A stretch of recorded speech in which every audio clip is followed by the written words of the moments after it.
First Rajendra Prasad గారి పేరు రాసుకున్న తర్వాత క్యారెక్టరైజేషన్ రాస్తారు సార్. 100% అండి. ఇదైతే అసలు దీంట్లో 1% కూడా నిజంగా డీవియేషన్ లేదు, డౌట్ లేదు.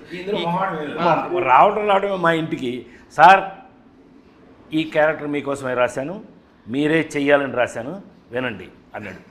ఇంత కన్ఫర్మ్గా ఉన్నాడు ఏంటి అతను చెప్పిన దాన్ని బట్టి అర్థం చేసుకుంటే నిజంగా సీన్ ప్రతి సీన్లోనూ పంచెస్ కానీ కామెడీ కానీ అంటే చీప్ కామెడీ కాకోకుండా నేను జంజాల్ గారి దగ్గర నుంచి ఏ కామెడీస్ అయితే రాశారో మనం త్రివిక్రమ్ దగ్గర ఏవైతే మనం జులై దగ్గర నుంచి అదే కంటిన్యూ చేశాము అలవైకుంఠపురం వరకు కూడా అదే టైప్ ఆఫ్ పంచెస్తో చాలా ఎక్కువ మెచ్చుకోవడం అనవసరం. సినిమా చూసిన తర్వాత మీరే చెప్తారు.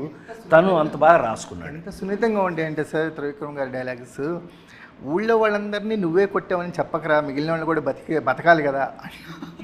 అదైతే పర్లేదు. గంట కొట్టాలంటే ఇలా, కొట్టేయాలంటే ఇలా నాకు రాసింది అలా ఎన్నో ఒకటి కాదు అసలు. ఒక లంచ్ ఇంత భయంకరంగా ఉంటుందని అంటే పక్కన ఉండి చంపేసి పక్కన భోజనం తినమంటే ఎలా తింటా. ఇవన్నీ నిజంగా ఫెంటాస్టిక్ అండి. అంటే బూతులే మాట్లాడాల్సిన అవసరం లేదండి. నవ్వించాలంటే ఇలాంటివి చాలా ఉన్నాయి. ఇవన్నీ మీరు హాయిగా నవ్వుకున్నాయి. ఇవాళ నేను నిజంగా గుండె మీద చేసి చెప్తాను, రాబిన్ హుడ్ మీరు మళ్ళీ నా పాత రోజులు మీరు అందరూ గుర్తు చేసుకుంటారు.